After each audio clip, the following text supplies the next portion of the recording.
Yes, hi. Is David Clark there by any chance? I will try and find him. Can I ask who's calling, please? Tell him it's Sean Kovacs calling. It was about the brake lines for the motorcycle, the red steel braided ones. He'll know what I'm talking about. Okay, very good. Thanks. Dave Clark. Mr. Clark. Sean. Hey, how are you? I'm good. How are you? I'm pretty good. Hey, Dave, you remember when you told me that I would be really happy with these brake lines? Yeah. Well,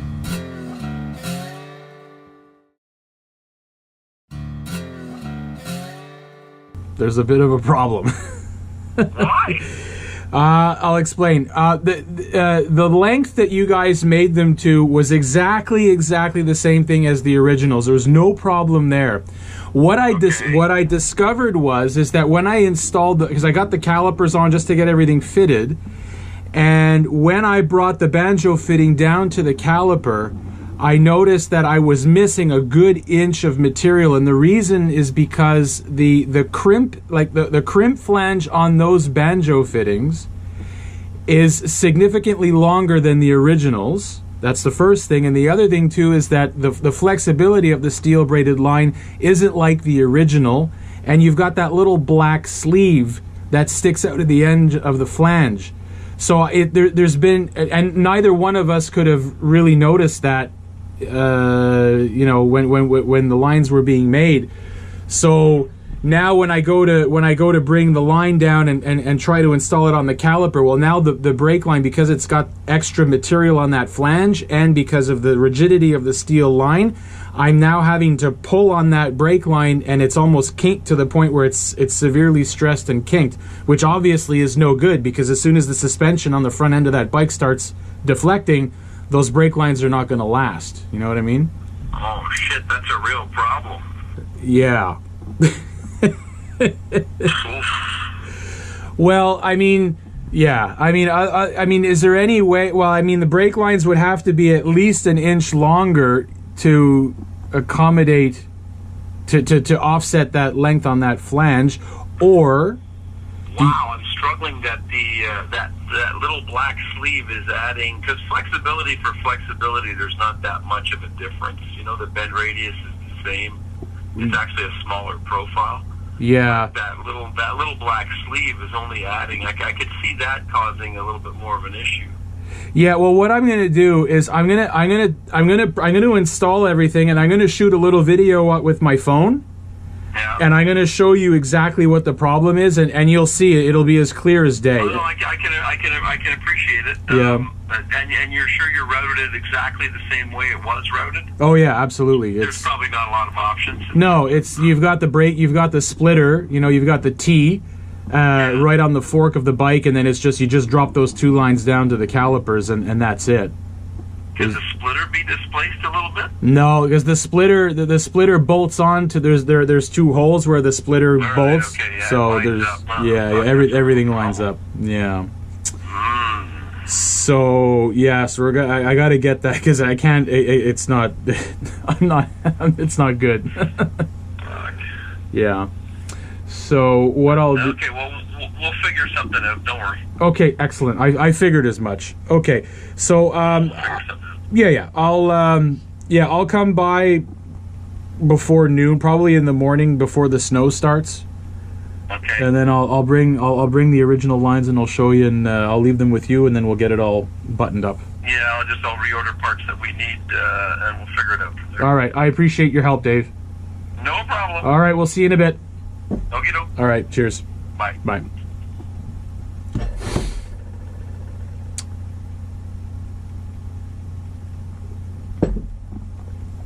That's dealing with professionals. So we're gonna go and get that done. But first, we're gonna go into the shop, and I'm gonna show you what I progressed with, because I've gotten a whole bunch of parts, and I didn't have time to make any movies and stuff like that. So we're gonna go upstairs. We're gonna take a little walk around the bike and show you what I have installed and what parts we've received, and where we're progressing. And yeah, so let's go upstairs and let's go and check that out. Well, okay, so we're in the shop now, and I'm going to just give you we're going to walk around the bike a little bit and show you what I've done, because there's a whole bunch of things that took place and that I just didn't have time to document on film. But here's the general look. Wheels are in, tires are in. We're going to get to the brake lines in a moment, but I put on the side covers just to see how everything sort of comes together. I got the rear wheel on. I got the rear brake line. As you can see that right there, the red brake line is in the caliper is installed. And here's a problem. When I took this bike apart, this retainer ring right here for the rear wheel, that inner part of that diameter that right there, sort of where my fingernail is, if you can see that, that thing was all chewed up. And I couldn't figure out why. And I've only figured out now why it is that way. See this thing here? This is a collar, right? That part of that diameter is supposed to go into that collar and butt up against the bearing to keep the whole wheel assembly from sliding off the final drive on the other side. But if I take that collar and I get it past the seal and hit, now it's touching the bearing, but I've got this space here now. That's not good. So what he did is he took this collar, which is not the right collar for this bike, by the way. This collar belongs on a, I think I found something similar on an 84 Goldwing, so this is not the right part. This is how much this bike had been Frankensteined over the years. This surface here was flipped around and riding up against that. That's where those scratches came from. So I had to find on eBay a proper collar for a 79 Goldwing, because they're not available anymore at Honda, unfortunately. So I got a used one, which is on its way, and that will that'll butt up against the caliper, and then the other end will butt up against the bearing, then the wheel will be nice and solid, and Bob's your uncle. So the seat's on. I got to put in the battery cable. What else? We got our mirrors, our nice billet CNC made in China mirrors, which are actually, I'm very surprised and frankly rather impressed at the quality. They look really nice. And I got heated handle grips. So there's my low off all the way up to high. Got all that set up. And nice little happy accident. There's a small little detail, but look at the braiding for the wires for the heated handle grip are black and red. Yay! And the bike happens to have a lot of black and red, so it's a nice little happy accident. There are the power leads for the heated handles. I'm going to have to bring those to the accessory terminal, which is just underneath this side cover, and we're going to test that later on. But now we're looking at the brakes. Now of course, I just got off the phone with Dave Clark from Canaflex, and I told him that the brake lines weren't really mating up with the calipers properly, because in my estimation, this part right here was longer than the original, and plus you got that black sleeve, so it kind of forces and flexes. So I put on the original brake line, and I've made a discovery, which was kind of my fault, really. Well, my fault. It was an oversight. Here's the original brake line. Here it is going to the caliper. See? I'm getting the same result. Why? Well, two reasons, really. First of all, the bike is sitting on a jack stand. It's all up in the air, so those forks are fully extended. So, of course, it makes the brake lines shorter by definition. And I think what I've done is I've maybe set the forks a little too high. I think I'm going to have to... I'm going to shorten the range of the shocks a little bit with it extended in the air, just to get the brake line on and not to have too much of a kink in the line. And then I'm going to get it on the ground and then see how it all sits, because now I have wheels on the bike and I've got a center stand, so I'm not worried about that. I can put it on the ground now. There's no problem there. And that should solve my problem, which would be great for me. It would be great for Dave, so he doesn't have to order parts and we don't have to go through the whole process of making new lines. So yeah, that's what happens. You live and you learn, right? So at least I've discovered that, so we're going to start raising those forks a little bit and then see where everything lands and see how everything comes together.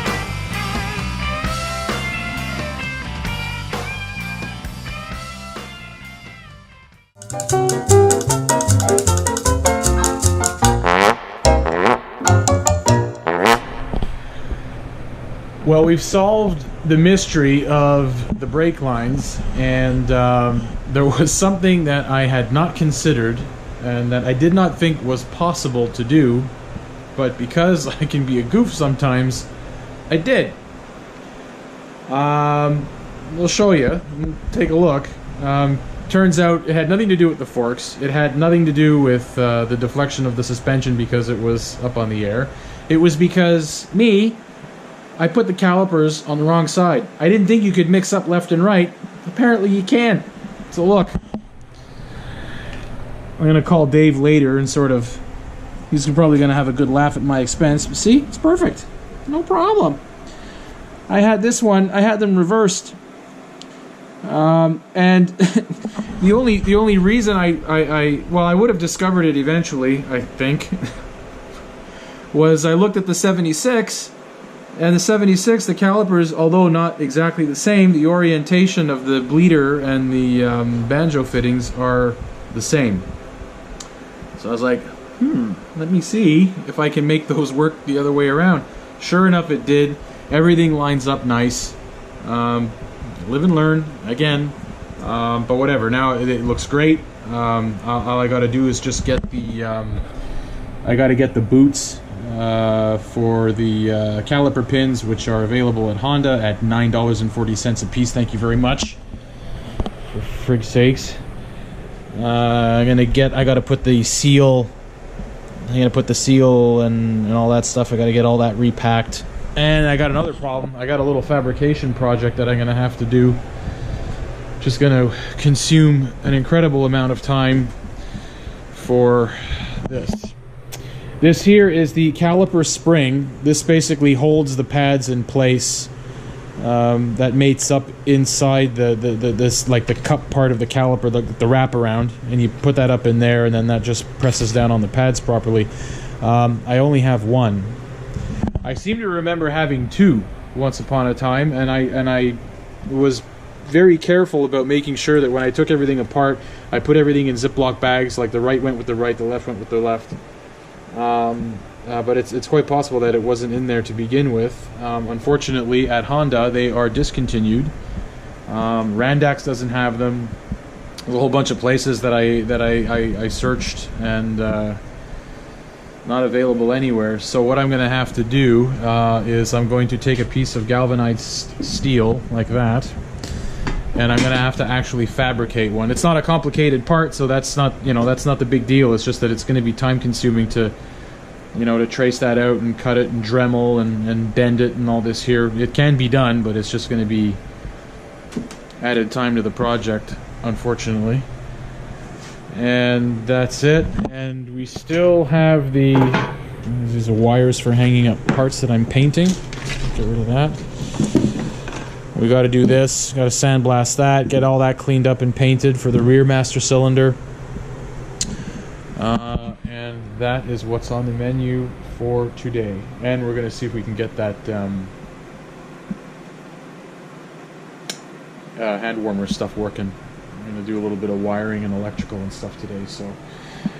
So anyway, so it's good. I don't have to go to Canaflex, which is awesome because it's going to start snowing if it hasn't already. And we're getting a big dumping again today. So that's it. So I'm going to stay in the shop and not go outside.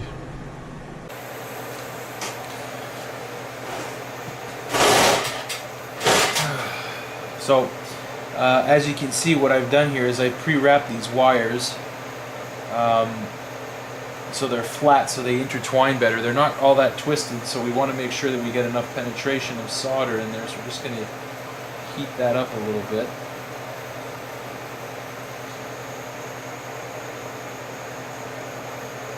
Heat it up a little more. That shrink tube well away from that.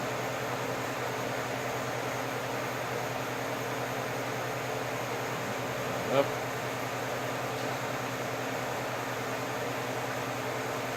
Oops. There we go. There we go. Let's get penetration. It's not going to go anywhere.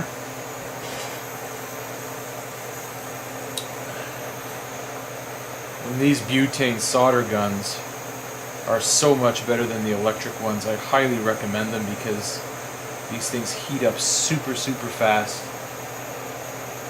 Way better than the plug-in models, I find.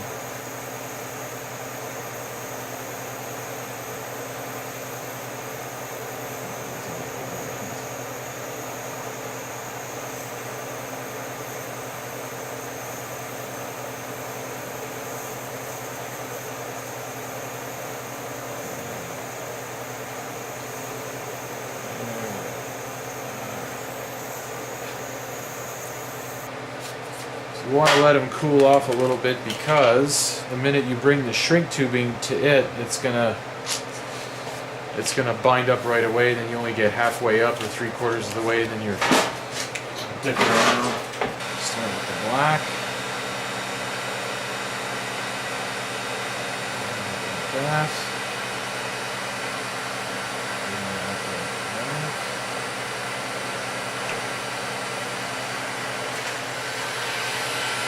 This thing's a little chooch.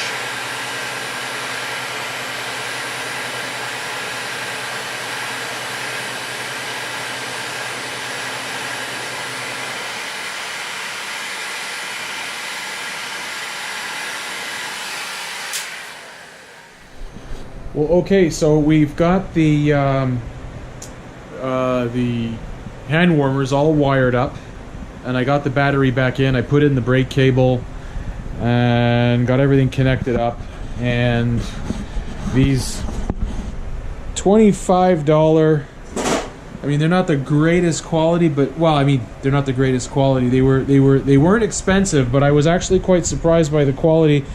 I will admit that I was a little bit concerned that these things would not fire up in the right way, but I've got everything connected up. The bike is completely on.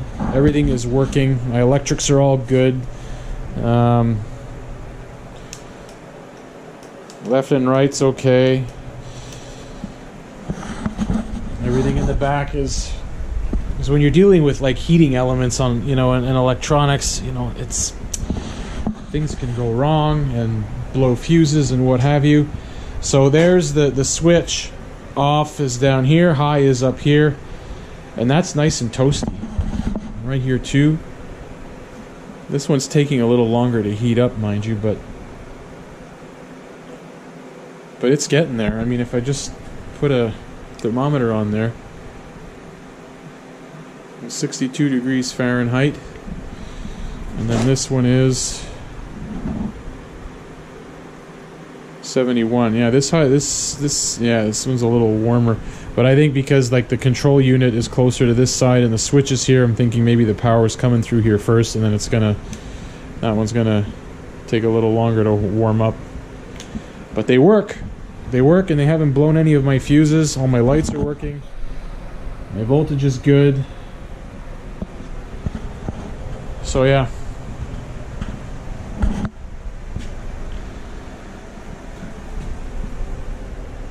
Yep.